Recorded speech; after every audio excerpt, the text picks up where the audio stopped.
Hey YouTube, welcome to the channel. My name is Rich. I'm Lorna. The name of the channel is Rich the Return Rider. Today guys, we're here with a video from Lake City, Florida. And this is the post Robert Simmons Be the Boss of Your Motorcycle Practice 63.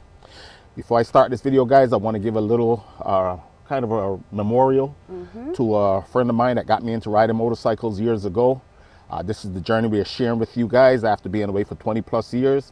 Was inspired to get into riding motorcycles with this guy. Name was Kenny Bynum. We lost him in December 2000. Guy that was passionate about motorcycle riding, guys. And the reason that I'm here today riding a motorcycle, every time I get on the bike, I miss him every day. And just thought it would be appropriate to do a little memorial to Kenny. Better known to some of his folks as Whole Shot. And for any of you guys out there that know this guy, Palmer Park, Maryland, just leave it in the comment section below. Awesome guys, we lost him way too early. Anyway guys, we're gonna continue with this video here in memories of my buddy, someone that has tried to teach me the ropes. But one of the best pieces of information that I received getting back into riding motorcycles, guys, came from a motor officer.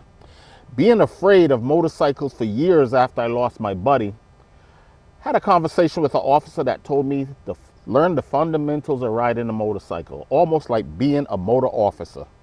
Now I know Robert always say this is not about being a motor officer, guys, but learning the techniques and fundamentals of riding a motorcycle is what this journey for me is about, coming from a novice, being what I was taught. So anyway, let's get to it.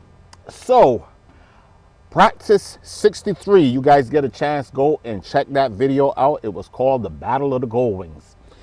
And as I do all these videos and these practices, I come back, I am my biggest critic, but runner-up is the wife, Lorna.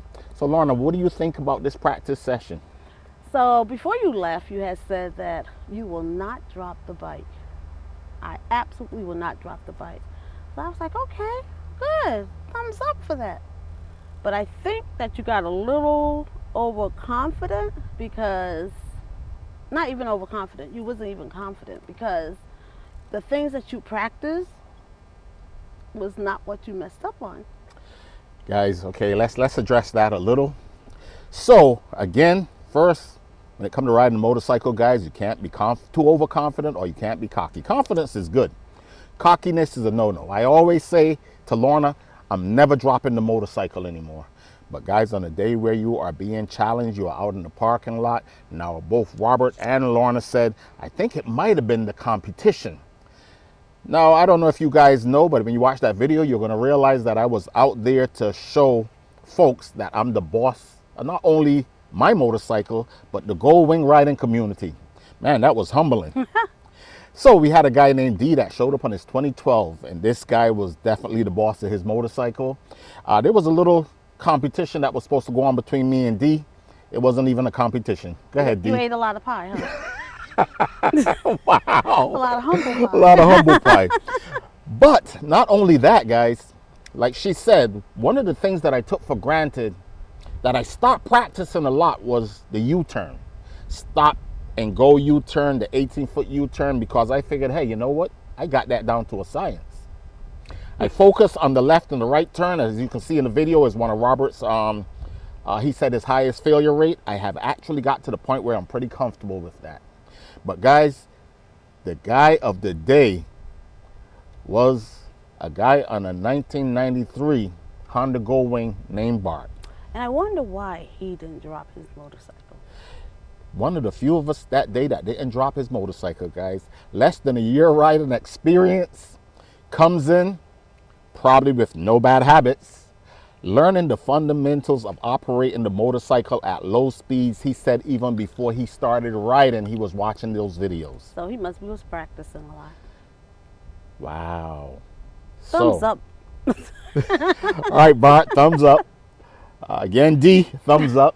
Now, I practice a lot, but we got to ask ourselves, what am I practicing? So, guys, what I did is I practiced the things that I had more of a hard time with. And you know what they say in the motorcycle riding community, man, if you don't use it, you'll lose it. I continuously hear from the experts that these techniques is a perishable skill. If you don't practice them and you take for granted, guys, that when you need these skills out there on the streets that you're going to have them, we are going to be wrong. Again, a guy that I watched in a video riding about 4 months into riding looked as comfortable on his motorcycle. Of course, he had a few little hiccups, but that's fine. He never dropped the motorcycle. Exactly. And I got to tell you, now the intent is to never drop the motorcycle. I'm never going to say on a training day that I'm never going to drop the motorcycle again. But on a regular day-to-day basis, guys, the idea of dropping the motorcycle on these courses, we're practicing things that's extreme. So the possibility of dropping them, and that's why I continue to say in my videos, man, get out in these parking lots, on these cone courses, and practice the slow speed maneuvers. So Robert has like 3 C's. What are they? Because I think you need to add a 4th. Yeah, well, guys, if you watch my video, you're going to see what I struggled with this time, man, was he uses confidence, control, I think it is, and consistency. And I am adding to his 3 C's, commitment. Where I struggle, guys, is hesitation in doing what I'm supposed to do immediately. And that seemed to be the struggle of a lot of riders. There's a couple of other riders out there that had that same problem. But again, now let's talk about the struggles that I had. Dropping the motorcycle. Tuck and roll. Tuck and roll. Again, I took it above and beyond.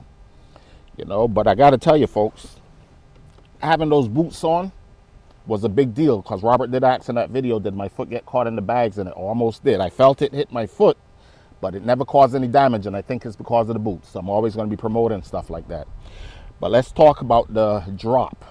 Now, I got many videos. I'm going to cover a lot of things in this videos, guys, and try to make it as quick as I possibly can. I got many questions about that World Moto drop guards that I got on the motorcycle. Now, first of all, I think they look pretty nice. They almost look like they're made for the bike. I hear some comments about how they fit the bike, and it's a little sketchy. I'm not a supporter, or what would you call it? I'm not being endorsed by this company. Haven't even been able to get in touch with the company. They don't know who you are. They don't know who the hell I am. But what's important, guys, is that the first time that I didn't have those guards on and that motorcycle went over, minimal damage to the mirrors, and could have been worse, and damage to the bags. If you watch that video in the U-turn, you're going to see that was a severe drop. Not only just a drop, but a drop with a tuck and roll. Shut up, Lorna. I'm sorry. So what happened here is, as the bike went over, the guards did not allow the motorcycle to go completely over, so it did its job. The bags never touched, and the back drop guards from the factory also helped the motorcycle from going down to the bags. So again, go watch my video on the installation of these guards. And what I am going to credit it to is not just the guards, but the way I installed them. Now, do that at your own risk. Like I said, I'm not responsible for anything that happens to anyone's bikes, but this is what I'm doing to protect my motorcycle. Anything you hear on this channel, guys, is stuff. It's about me. I'm sharing my journey with you guys. We are sharing our journeys with you guys. But the guards did it in that specific exercise, and also in the Snowman. Now again, guys, I exercise that I didn't practice much. If you go and you watch exercise 59 on my video, you're gonna see I did that Snowman with no problem. This time, non-committal. I'm dropping the motorcycle. Because it's practice, practice, practice. Guys, if you don't practice this stuff when you need it, it won't be there. I'm gonna actually put a little clip out, guys, of us in Tennessee, riding the Foothills Parkway. I got lost and we turned into campgrounds. And two up, I'm into the campgrounds and I'm making a U-turn, and my first reaction was to get Lorna off the motorcycle so I could turn in the gravel. And then I think it's exercise probably 4 or so, where keeping the motorcycle upright and making that U-turn, I didn't hesitate. I had enough space to make that U-turn without leaning the motorcycle.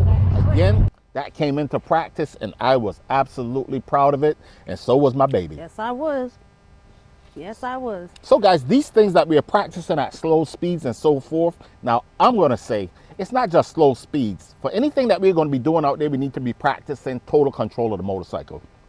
Slow speed and high speed is what was explained to me. One commenter also said, hey, that stuff only applies for parking lots and so forth. He said, if you're riding at speeds, you don't need it. The speed limit here in Lake City on the highways is 70 miles an hour. Many times we are doing 80 miles an hour. If you guys don't think that that's high speeds, I don't know what. Emergency braking, braking and swerving. I have encountered all of those things doing regular riding. That knowing what to do, when to do it, and how to do it is priority in this practice. Anything else, Lorna? So with your motorcycle with Ruby, right? Could it be that you should have it on 2-up, or? Good again. So let's talk about that, guys. Now, when I dropped that motorcycle, I also want you to watch the video and see how low the motorcycle was on those guards. One of the comment sections was asked, do these guards restrict the leaning angle of the motorcycle? And it does. But look how low this motorcycle is before I exceeded those lean limits. Now I got back home and I said to Lorna, wow, you know what? It was advised to me that when I'm doing concourse maneuvers, to make sure the motorcycle is not only in the single riding suspension, but in the 2-up with the luggage suspension up. It gives you less bounce when you're braking and turning, and it apparently might put the motorcycle at a little higher thing to give you a little bit more clearance. I'm not quite sure how the suspension works, so for any of you guys out there that have the Honda Goldwing, the Tour, the DCT Tour, all that stuff comes into apply. Does that raise the motorcycle, or does it actually just support the weight of the motorcycle? But I felt like I had a little bit more clearance once I used the 2-up suspension setting along with the bags. He's not using that as an excuse. He's just saying that No he needs to excuse. practice. I'm just saying he needs to practice, and maybe that will help also. No doubt about it, guys. I can't argue that. But anyway, one of the things that I'm going to say, man, is that I will never take for granted again. I will never take for granted again that I got anything on a motorcycle figured out. You know, without practice, it is a perishable skill. Anything else, Lorna? No, I'm good. So one of the things that I want to put a challenge out for is for any of the folks out there on a Goldwing that can do the top part of the abdominal snowman, the 18-foot circle. You could post videos out there of someone doing it on the Goldwing. I don't care what year Goldwing it is. I did hear Robert Simmons say that he don't think the Honda Goldwing could do it. And I know it's Dee's intent and my intent to practice doing the whole snowman. It might take a little while, but the challenge is out there for the Goldwing community to be able to do that 18-foot circle. You think I can do it, baby? I think you could do it. You know I can do it. I know you could do it. All right, guys. Challenge is out. D, I know you can do it. Bart, I think you got it down, dude. Let's make it happen. Goldwing community. Top part of the abdominal snowman. 18-foot circle. Guys, like I always say in my videos, man, you know, it's better that you drop your bike on the concourse or in a parking lot than to crash them out there in the streets. Rich